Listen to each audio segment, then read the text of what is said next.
Club में अल्ताफ़ पारेख और मेमन बिरादरी के साथ, और जो हमारा ग्रैंड ऑपरेशन है इसका मकसद है कि ठुकराई हुई बिखरी हुई ज़िंदगी को वापस उनके घर वालों की तरफ, उन माशरे की तरफ और पाकिस्तान की तरफ मुंतकिल करना। मंशात के आदि लोग जिनका सबसे बड़ा हक ये है कि वो अपने घर पर हों और अपने काम काज पर हों, जब रोड पर होंगे और उनके घर वालों ने उनको ठुकराया हुआ होगा तो क्राइम करेंगे और जराइम करेंगे, और कराची और पाकिस्तान के सरकारी और अवामी इमलाक को जब नुकसान पहुंचाएंगे तो ये शहर कराची को और पाकिस्तान की बुनियादी को खोखला कर देंगे, क्योंकि कोई शख्स इनको नशे के पैसे नहीं देता, बल्कि ये कराची के और अवाम के चीज़ों को चुरा कर सरकारी ज़ेरे ज़मीन इमलाक को नुकसान पहुंचाकर नशा करते हैं। भाई ने बड़ी अच्छी बात कही कि लोग तनकीद करते हैं। तनकीद होती इस वजह से है क्योंकि अब उनके पेटों पर ज़रब पड़ चुकी है, लोगों को बात समझ में आ चुकी है और माशरा अच्छाई की तरफ जा रहा है, क्योंकि ये वो लोग हैं। मुझे एक बात बताइए कि चलें मान लें इनकी बात हम फ़कत चंद लम्हे के लिए ठीक कर दें, मान लेते हैं कि इनको लाए निलाया धुलाया ले जाकर छोड़ दिया, कुछ लम्हे इनकी बात को हम मान लेते हैं। मुझे बताइए, हम तो इनके पराए हैं, इनके अपने घर वाले कहाँ हैं जिनका बड़ा हक था। जो मुखालफिन हैं उनसे मैं कहता हूं कि अपने छत की फ्लोर जो आपने किराए पर दी हुई है वो खाली करके इनको अपने घर पर ले जाओ। जिनके सालों के हुलिये बिगड़े हुए हों, जिनके जिस्म में से बदबू आ रही हो, उसको एक टाइम का खाना खिलाकर दिखाओ। जब एक ही दिन में वापस आ जाते हैं तो फिर तकलीफ किस बात की है। और दूसरी बात यह है कि जब हम इनको लेकर जाते हैं तो इनको छुड़ाने के लिए 3 किस्म के लोग आते हैं: मंशियात फरोश, चोरी का माल ख़रीदने वाले कबाड़िए और उनके सहूलतकार जो इनसे क्राइम करवाते हैं। अहदी एक फाउंडेशन है, सिंध पुलिस का पूरा ताउन शामिल है। सिंध गवर्नमेंट ने अभी हमें कोई रिहैब बनाकर नहीं दिया, एक फाउंडेशन है। कराची के अंदर पुलिस के साथ जब हम इनको उठाकर एक अच्छी ज़िंदगी की तरफ मुंतकिल करते हैं तो पाकिस्तान के और नौजवान नस्ल के दुश्मनों की चीखें निकलती हैं और मुखालफत शुरू हो जाती है। मंशियात फरोश अपने कारिंदों के ज़रिए हमारे ख़िलाफ़ वीडियो बनाते हैं। मुखालफत से मेरी शख्सियत निखरती है क्योंकि मैं अपने मुखालफिन की बड़ी कदर करता हूँ। मुझे कोई फ़र्क नहीं पड़ता क्योंकि खिलाड़ी खेलते हैं और तमाशा शोर करते हैं। तुम अपनी जलन बरकरार रखना, हम अपने जलवे बरकरार रखेंगे, और जो बराबरी नहीं करेगा वो बुराई करेगा।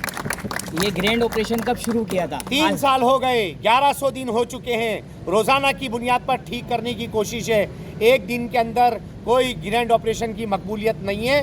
3 साल की रात दिन की मेहनत है, वो भी कराची जैसे शहर में, और अंदरून सिंध में भी हमारे बड़े ऑपरेशन हो चुके हैं और कल का बड़ा ऑपरेशन होने जा रहा है। कराची में नहीं, कराची से बाहर।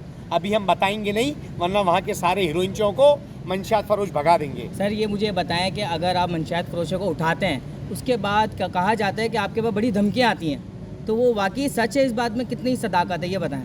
आपने सवाल गलत कर दिया। मंशियात फरोशों को हम नहीं उठाते क्योंकि कोई नर्स जो है वो डॉक्टर नहीं बन सकती। पेट के आँत का ऑपरेशन करने वाला हार्ट का ऑपरेशन नहीं कर सकता।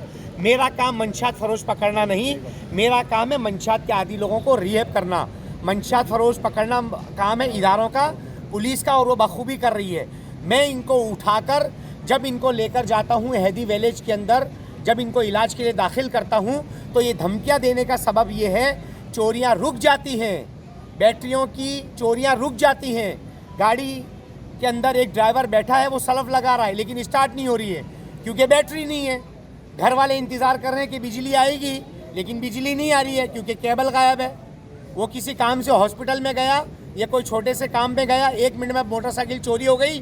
50,000 रुपये की मोटरसाइकिल फ़कत 2-3 हज़ार रुपये में बेच दी जाती है। कराची का एक इलाका साइड सुपर हाईवे जहाँ पर 10, 20, 25, 30 मोटरसाइकिलें रोज़ाना की बुनियाद पर कराची की मजलूम आवाम की चोरी होकर आती थी। DSP सुहेल फैज़ 10-10 थानों के साथ मिलकर आज वो दोनों अड्डों को ज़ीरो कर दिया और वहाँ पर पुलिस चौकियाँ बन गई हैं। तो जब क्राइम रुक जाएगा, बाइक की चोरी रुक जाएगी, डकैतियाँ कम हो जाएंगी, तो फिर चीखें तो निकलेंगी मेरे भाई। और कुत्तों के भौंकने से काफिले रुका नहीं करते, और हर कुत्ते को पत्थर मारेंगे तो मंजिल तक नहीं पहुंच सकते। अच्छा मुझे ये बताएं, आपके जो ग्रैंड ऑपरेशन है और ये इतना फेमस हो चुका है, इतना मशहूर हो चुका है कराची समेत मुल्क पाकिस्तान के अंदर, और कुछ लोग इसके ऊपर मीम्स बना रहे हैं, तो उस बारे में क्या कहेंगे? आवाम है वो कुछ भी कर सकती है, अगर चाहने में करे तो भी हमारी है और मुखातबत में करे फिर भी हमारी है।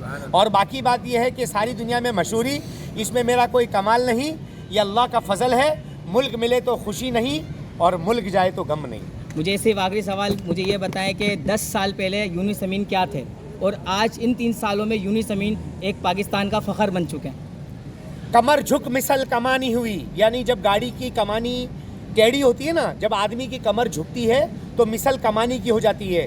कमर झुक मिसल कमानी हुई, कोई नाना हुआ कोई नानी हुई, जब उनके बालों पे सफ़ेदी गालिब हुई, कोई दादा हुआ कोई दादी हुई। यूं तो दुनिया देखने में बड़ी खुश रंग थी, कब्र में जाते ही दुनिया की हकीकत खुल गई। उधर जोग्राफिया बदला, उधर तारीख बदली, ना अल्ताफ़ की हिस्ट्री बाकी, ना यूनुस अमीन की मिस्ट्री बाकी। आप 10 साल की बात कर रहे हैं, अल्लाह मिनटों में ऊपर लेकर चला जाए, अल्लाह मिनटों में नीचे लेकर आ जाए। बात तो इतनी है, अल्हम्दुलिल्लाह रब्बिल आलमीन।